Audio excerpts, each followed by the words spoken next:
Hey horror fans, welcome back to Room 237. Coming at you with another horror movie review, obviously.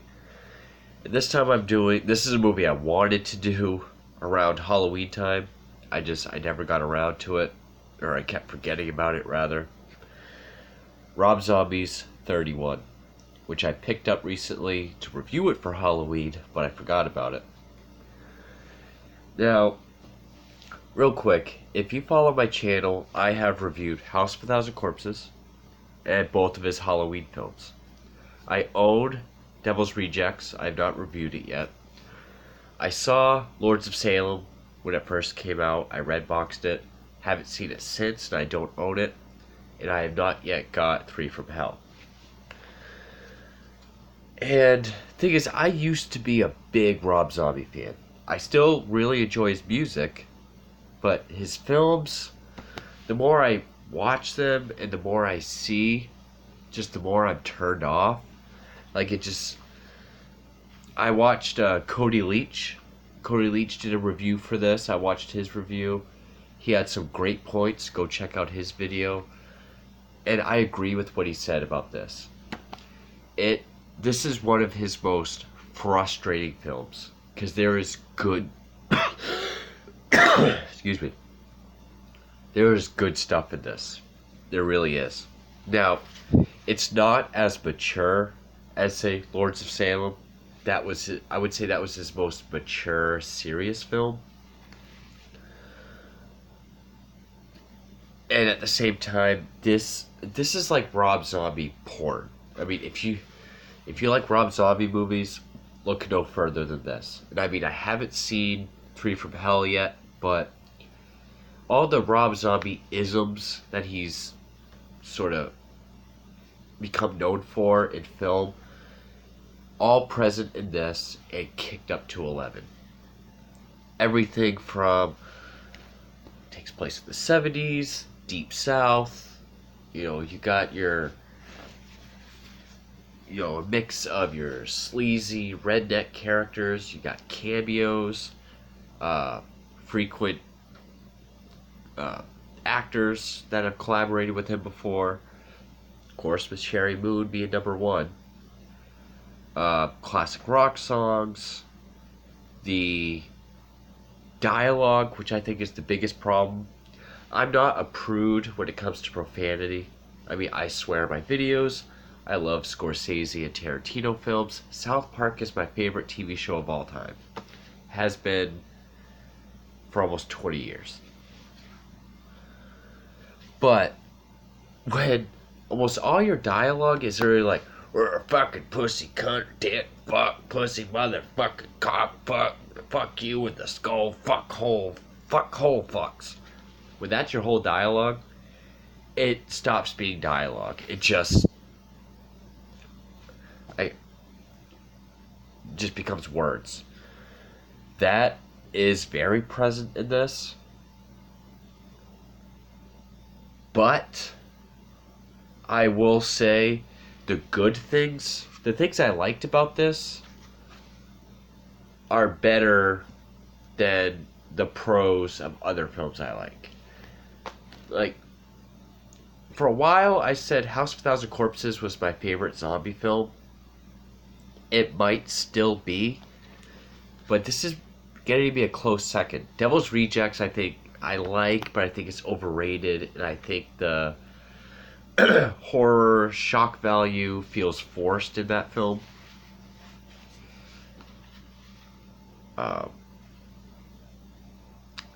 Halloween, I ranted on Halloween. I hate Halloween 2. I liked Lords of Salem. Haven't seen Three from Hell. If House of a Thousand Corpses is no longer my favorite, it would be this. Because the good things in this, I really enjoy. And the point that Cody Leach made was, I'm sorry, it just started getting cold outside here, so all the pollen's dying and I'm getting stuffy as shit. I try blowing my nose, it doesn't do a damn thing. Benadryl will knock me out. Corey Leach said that this movie was frustrating because he could tell Rob Zombie has a good horror film in him. He just keeps doing the same things that people know him for and don't really care for. And that's why this is frustrating. Pros, concept. Okay, group of people are kidnapped on Halloween and thrown into this world of a sadistic 12-hour game called 31, where a variety of different psychopaths come at them, almost like a fun house. It's like a power plant warehouse. They have to survive for 12 hours when everyone wants to kill them. And it's set up by these rich people. I like that concept. It's kind of like if you take some of the later Saw films in The Purge and have Rob Zombie do a version of that. The Score, which Rob Zombie did do himself with a number of people, including John Five. Which actually, yeah, the reason why I have this lighting and not like the dark lighting like I've had in my recent videos, because I need my phone for this. Again, I apologize for how I sound. I hate it. Not much I can do. My allergies are terrible. Music, Rob Zombie, John Five, Zeus, and Bob Marlette. He's worked with Ozzy, Alice Cooper, Zombie, Sebastian Bach, Rob Halford, Skinner, Atreyu, and Il Nino. Zeus. Bunch of associated acts. Okay. The Score. This might be the biggest compliment I've ever given Rob Zombie. It reminded me of John Carpenter. It was a nice, moody, it didn't act like an exclamation point. It just helped set the mood for the scene. And it was catchy. I really liked it. And the biggest pro of this movie, Richard fucking Brake as Doomhead. Wow. Phenomenal. And what's even more, that's him also. What's even more frustrating, he is only in the opening scene and like the last half of the third act. He's not in it much at all. We actually get more of this character who's called Sickhead, this little person dressed like a Nazi. But Richard Brake, he played Joe Chill in Batman Begins. He was one of the EMTs, I guess they are, the body collectors in Halloween 2. The one after they hit the cow, he spends 90 minutes going, fuck, fuck, fuck, fuck. Hannibal Rising, he was the one that gets tied to the tree with the horse. And he's also in 3 from Hell. Of all the horror movies I've seen, especially the last few years, this is the best psychopath I've seen on film. He was phenomenal. It opened up with this great opening scene. Black and white, door opens, he's out of focus, he walks up, and it's just this up close, and he's giving this monologue, this very interesting, well written, very little fucks in it, monologue, to the final survivor, I guess, of last year's 31 of 1975, because this takes place in 76. Fucking knows. And he says some interesting shit, and I think it was very well written, very well acted, which I just have to ask, why the hell hasn't he been cast as the Joker yet? Why, Warner Brothers? This this came out in 2016, the year after Suicide Squad, or let me double check that.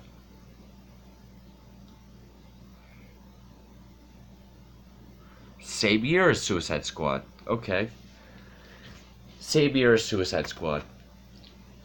Instead of going for a teeny bopper, hot topic porn movie, they could have gone dark and edgy, since it's about supervillains, and cast this guy as the Joker. Would have been perfect. But I cannot praise Richard Brake enough for his role as Doomhead. He was phenomenal. He was the kind of... I would put him...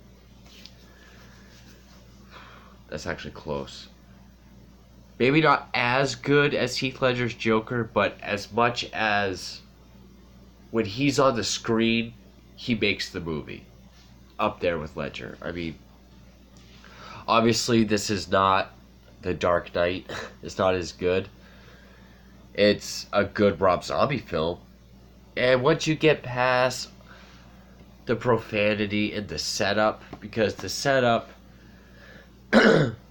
after that whole monologue where he's talking to the priest, killing the priest, we get 8mm footage, because we have to have 8mm in there somehow, of our cast, our main cast, which, Rob Zombie roll call, here we go. We have Sherri Moon Zombie as Charlie, Daniel Phillips, he was the guy in H2 who got stomped to death, Meg Foster, who was in They Live, Malcolm McDowell, of course, surprisingly no Clockwork Orange reference, Richard Brake, Pancho Bowler plays the Nazi sickhead, Lou Temple as Psycho Head. He was one of the orderly rapists from his Halloween. He was one of the banjo guys in Devil's Rejects. Elizabeth Daly, she was a stripper in Devil's Rejects. Tracy Walter, he's been in everything. He was Bob the Goon in Batman 89. He was in Silence of the Lambs, Spit on Your Grave remake. He's in this.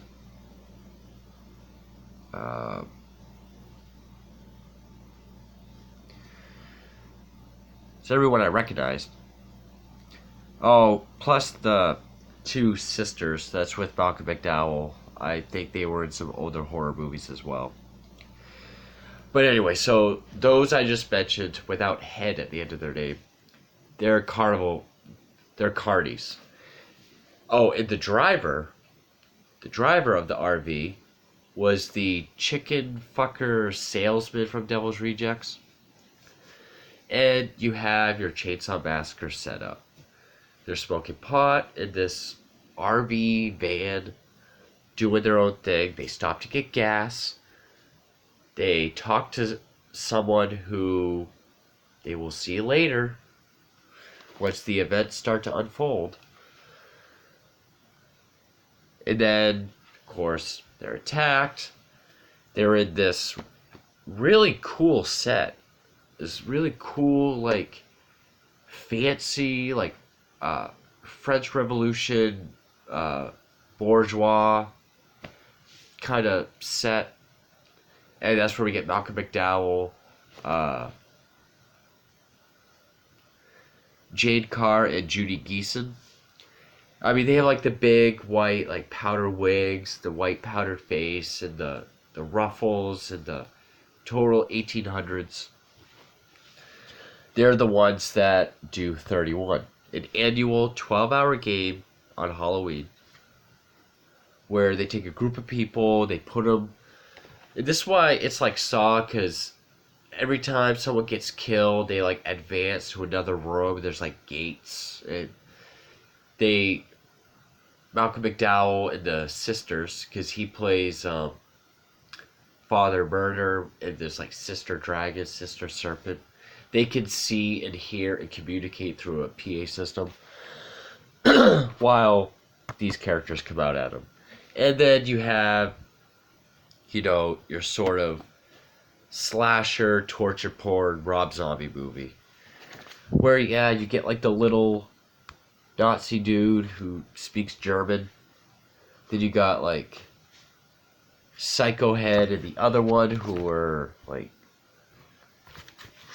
this one, like these two clowns. Then you get Sex and Death Head, which Sex is that E.G. Daily, the stripper from Devil's Rejects. She is doing Harley Quinn. Similar makeup. She skips and prances. She does a high pitched, like, kind of girly voice. And, and the only characters I really cared for, like, there was one African American actor who, the one that lives longer, he has a really bad Jamaican accent. The special makeup effects were done by Wayne Toth, who I have to look up what he's done.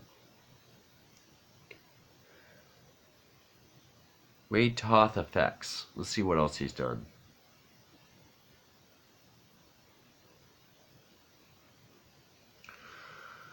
House of Thousand Corpses, Men in Black, From Dusk Till Dawn, Monsters from '88, Puppet Master, Bloodstone, Lords of Salem, Amazing Spider-Man, Predators, Halloween 2, Drag Me to Hell, Halloween, Grindhouse. So he's done some shit. But you don't really get to see it because every time there's a kill or some sort of action sequence, there's shaky cam. And that's another downfall of this movie. Lots of shaky cam, lots of up close, awkward angles that don't really make sense. It's hard to tell what's going on. In fact, when the sex head comes on, it's this very long scene with a strobe light, and it's very distracting. I actually have a framed poster of Evil Dead. I was looking at the reflection of the TV in that because it was less distracting. Sherri Moon, I don't really like her as an actress. I liked her in this only because she wasn't Baby. I don't like Baby as a character. I think she's annoying. So, and of course, she's got to be the star because she's the missus. But other than Richard Brake, I would say Daniel Phillips, the guy that plays Roscoe, who is the obvious on-camera Rob Zombie. There's always one. I mean, Devil's Rejects, it was Bill Moseley, long hair, beard. Halloween 2, it was Michael Myers, long hair, beard. And in this, it's Daniel Phillips. I mean, more of a handlebar with some gray, but, longer hair, that, aviators. He puts the guy, he's like the Woody Allen of horror movies. He puts him, as an actor, play him. But, so, I mean, yeah, even though ultimately it is a Rob Zombie film, it does feel like he's gone hog wild in this one. I will say it was still entertaining. I liked the concept. Plus, I liked the music, the actual score. The classic rock songs were cool, but the score was really nice. Richard Brake saved the movie. In fact, when we see him again, much later, he's fucking this girl in his apartment, and he's watching Nosferatu. I thought that was cool. And, I mean, I would probably say this is my favorite Rob Zombie movie. If not tied with House of a Thousand Corpses. there's not much more I can say about it. I mean, the concept was a neat idea. Okay, have this fun house where people have to survive. You know, take Saw, Purge, Rob Zombie, you get 31. Other than that, there's not really much to say. I mean, there were scenes with some good kills. I mean, one of the guys lands on a chainsaw, and they push down on him.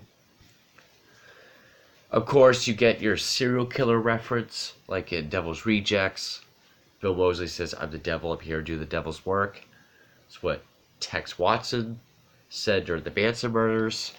In this, Richard Brake says, like, "Oh, my dear Mary Kelly," which was Jack the Ripper's last victim.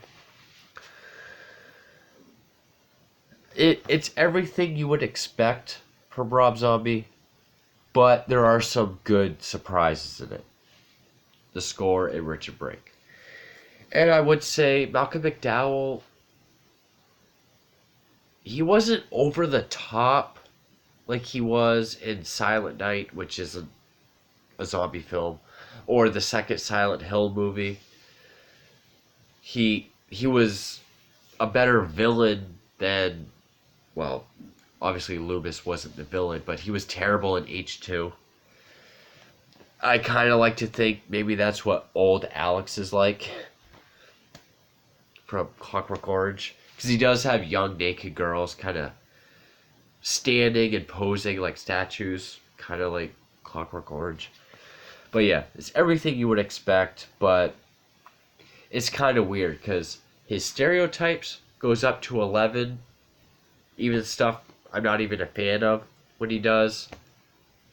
Yet, I think it's better than his regular movies. Yeah, not as mature as Lords of Salem. I will check out 3 from Hell shortly. It's at Redbox. I found this for $5. That's why I just picked it up. But it is much... I liked it better than Devil's Rejects. I liked it better than both his Halloween films. In a way, it is kind of like House of a Thousand Corpses. Group of people are in this place with a bunch of weird psychos. Very visual. Eventually there's one. But 31, I don't really want to say it's a solid film, but I was surprised by it. At the very least, I was surprised by it. But again, Richard Brake, just for his scenes alone, this movie's worth checking out. But anyway, I gotta do something about my nose. So, Rob Zombie's 31. Thank you for watching.